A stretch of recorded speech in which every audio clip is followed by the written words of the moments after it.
अस्सलाम वालेकुम guys, I hope you are doing well. This is Nizamuddin Memon और आज की इस वीडियो में हम एक्सरसाइज 2.2 की बात करने वाले हैं और क्वेश्चन नंबर 51 है। क्वेश्चन नंबर 51 में कह रहा है show that if A is an infinite set then whenever B is a set A union B is also an infinite set. अगर हम ए को इनफाइनाइट सेट लेते हैं, ए को इनफाइनाइट सेट का मतलब 1 2 3 अप टू सोन, और बी कोई भी सेट ले लेते हैं, लेट सपोज 0 1 और 5 ले लिया मैंने, ठीक है।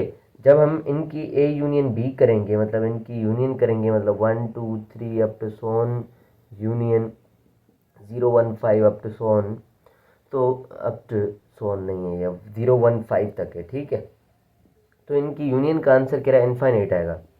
बिल्कुल ऐसा ही होना है, क्योंकि यूनियन का मतलब है तरतीब से लिखना। तो ये और ये सेट हम क्या लिखेंगे, तरतीब से लिखेंगे। तो दोनों सेट्स के एलिमेंट, सबसे छोटा नंबर है 0, इस सेट में पड़ा है, इसमें नहीं है।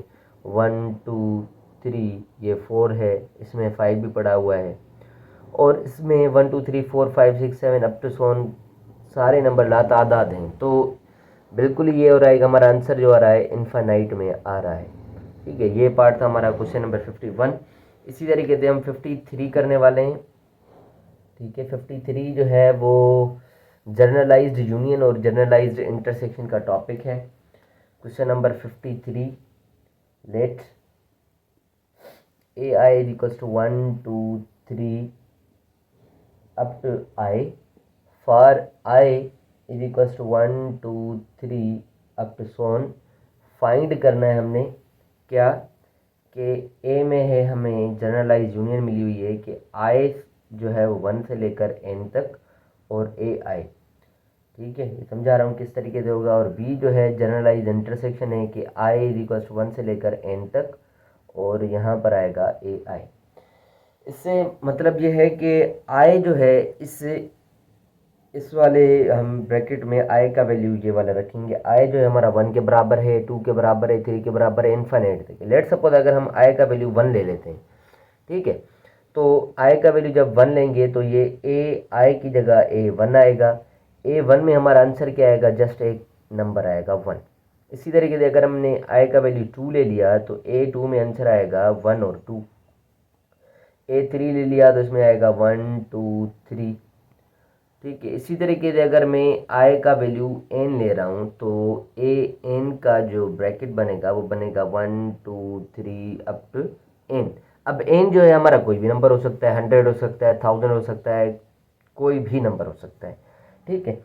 तो अब जब हम इन सब सेट्स की यूनियन निकालने वाले हैं, इसमें हो क्या रहा है कि आप थोड़ा सा फोकस करेंगे कि ए 1 जो है वो सबसेट है किसका, ए 2 का, क्योंकि ये वाला 1 जो है इसमें ऑलरेडी मौजूद है। और ए 2 जो है वो सबसेट है किसका, ए 3 का, क्योंकि ये वाले दोनों एलिमेंट इसमें मौजूद हैं। इसी तरीके से ये जो पीछे वाले सारे सेट होंगे वो सब मौजूद होंगे किसमें, ए एन में, क्योंकि ए एन हमारा सबसे बड़ा सेट होगा। अब ए एन में हमारा ये भी पड़ा हुआ है, ये भी पड़ा हुआ है, ये सारे एलिमेंट भी पड़े हुए हैं, ये पीछे जो भी A4 A5 A5 A6 जो भी एलिमेंट आएंगे सब इसमें पड़े हुए होंगे। तो जब हम यूनियन निकालेंगे, मतलब A1 union A2 union A3 union up to n union, तो यूनियन में हम करते क्या है, सारे सेट्स को तरतीब से लिखते हैं। मतलब इसमें जो एलिमेंट है 1 1 2 1 2 3, ये सारे एलिमेंट इसमें ऑलरेडी जब मौजूद हैं तो हम लिखेंगे क्या, यही सेट लिखेंगे 1 2 3 अप टू एन तक।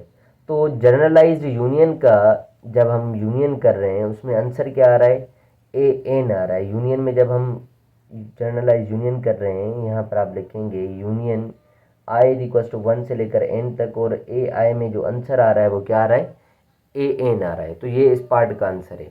इसी तरीके से अगर हम इंटरसेक्शन वाला पार्ट देख लें, यहीं पर ही देख लेते हैं। इंटरसेक्शन में भी यही सेट्स हैं।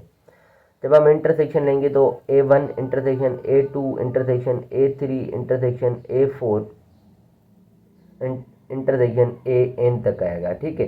जब हम इन सब की इंटरसेक्शन लेंगे तो इसमें आंसर क्या आना है, थोड़ा सा फोकस करें। इंटरसेक्शन का मतलब क्या होता है कि सब एलिमेंट्स में जो कॉमन एलिमेंट हो, सब एलिमेंट्स में जो कॉमन एलिमेंट्स हो।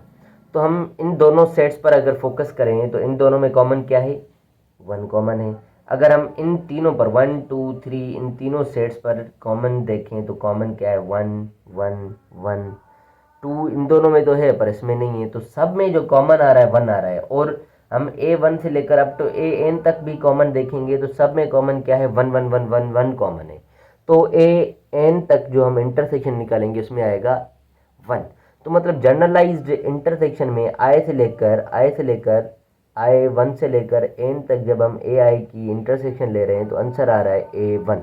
तो आपको A1 आंसर में लिख देना है। तो ये हमारी जनरलाइज यूनियन और इंटरसेक्शन थी। उसके बाद A5 में भी ऐसा ही करना है, ठीक है। A55 में, ठीक है। A57 भी इन्हीं पर बेस्ड है, ठीक है।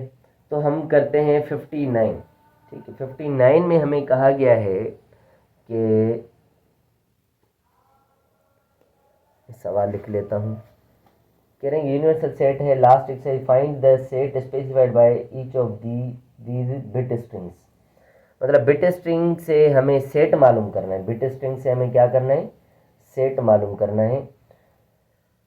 और बिट स्ट्रिंग पर ये 59 में ये लिखा हुआ तो नहीं है, पर 59 में जो क्वेश्चंस हैं वो मैं लिख देता हूँ। 59 में कुछ इस टाइप के सवाल आ सकते हैं कि जो सेट गिवन है उनमें आप आर मालूम करें, 100 आर मालूम करें, ठीक है, और एंड मालूम करें। ये सारे सेट भी इनसे रिलेटेड हो सकते हैं, ठीक है। पर 59 वाला पहला सवाल जो है उनको मैं करवा देता हूँ कि इसमें कहा गया है कि ये सेट लिखें, ठीक है। मैं सवाल लिख लेता हूँ, एक सेकेंड गाइस। तो मैंने क्या किया, ये सवाल लिख लिया है। अब सवाल पर थोड़ा सा फोकस करें। कहा गया है इस सवाल में कि इनके सेट बनाएं, कह रहा है using the same universal set is the last exercise, find the set specified by each of the bit strings. अब यूनिवर्सल सेट जो है ऊपर वाले क्वेश्चन नंबर 58 में यूनिवर्सल सेट गिवन है 1 to 10, 1 2 3 4 5 6 7 8 9 10। इस सवाल को यूज़ करते हुए हमें क्या करना है कि इसमें कौन से वैल्यूज आ रहे हैं इस सेट में वो लिखने हैं। पहला वैल्यू आ रहा है, मतलब 1 है तो वैल्यू आएगा, इसका पहला वैल्यू आएगा, मतलब 1 भी आ रहा है इसमें। दूसरा 1 है तो दूसरा वैल्यू भी आ रहा है। तीसरा 1 है तो तीसरा वैल्यू भी आ रहा है। चौथा 1 है तो चौथा वैल्यू भी आ रहा है। पर पाँचवा 0 है तो पाँचवा 0 है तो ये वैल्यू नहीं आएगा, मतलब हमारा 5 नहीं आएगा। छठा भी 0 है तो ये 6 भी नहीं आएगा। फिर हमारा सातवां, आठवां, नौवां, 10वां सारे 1 1 है तो 7 8 9 10 हमारे आंसर्स आएंगे, ठीक हो गया। इसी तरीके से अगर मैं इसमें देखूं तो इसमें हमारे वैल्यूज हैं 0 1, ठीक है। 0 1 हमारा वैल्यू है, तो इसमें कौन से एलिमेंट्स आएंगे। पहला नंबर 0 है तो मतलब 1 इसमें नहीं आ रहा, तो 1 नहीं आएगा, 2 आएगा, ठीक है। 2 की जगह 1 है, 2 आएगा। 3 नहीं आएगा, 4 5 6 7, ठीक है। 8 9 10 की जगह 0 0 है, तो ये इसका सेट बनेगा। इसी तरीके से मैं इसमें देखूं, अगर 1 की जगह 1 है तो 1 आएगा, बाकी 2 3 4 5 6 7 8 9 ये नहीं आएंगे, बाकी ये 10 आएगा जाके। जिसकी जगह 1 लिखा होगा वो नंबर आएगा, जिसकी जगह नहीं लिखा हुआ वो नंबर नहीं आएगा। या आप इसको छोटे अल्फाजों में यूँ लिख देंगे 1 2 3 4 5 6 7 8 9 10। अब इन सब के ऊपर जहाँ जहाँ 1 1 है तो वो नंबर आएंगे, जहाँ जहाँ 0 है वो नंबर नहीं आएंगे। आप फोकस करें कि मैंने क्या लिखा है, 1 2 3 4 लिखा है इसमें, बाकी 5 6 की जगह 0 0 वो नहीं लिखा। इसी तरीके से दूसरे सवाल में मैंने भी यही अगर करने 1 2 3 4 5 6 7 8 9 10, तो जिसके ऊपर 0 है वो नहीं लिखा मैंने, 2 लिखा है, 3 नहीं लिखा, फिर 4 लिखा है, 5 लिखा है, 6 लिखा है, 7 लिखा है, बाकी ये इनके ऊपर 0 0 है तो ये नहीं लिखे। यहाँ भी आप फोकस करें 1 2 3 4 5 6 7 8 9 10, तो जिसके ऊपर 0 है वो नहीं लिखा, बाकी जिसके ऊपर 1 है वो लिखा है, जिसके ऊपर 1 है वो लिखा है, 1 और 10 लिखा है, बाकी ये सारे एलिमेंट नहीं लिखे। ये इस तरीके से हम करते हैं। और हमारे कुछ इस टाइप के सवाल आते हैं, वो 59 में सवाल नहीं है, किसी और एक्सरसाइज में हो सकता है, ठीक है। कि हम मेरे ख्याल से वो हम एक्सरसाइज में वेरीफाई कर लेता हूँ, एक सेकेंड। हाँ गाइस, तो मैं वो सवाल जो है एक्सरसाइज है, पिछली एक्सरसाइज 1.1 में क्वेश्चन नंबर 47 में करवा चुका हूँ। मतलब एंड और जार वाला टॉपिक मैं ऑलरेडी करवा चुका हूँ। मुझे लग रहा था मैंने ये नहीं करवाया, पर मैं ये करवा चुका हूँ। तो इस वीडियो के हम यहीं ख़त्म करते हैं। So thank you so much for watching my videos guys. अल्लाह हाफिज़।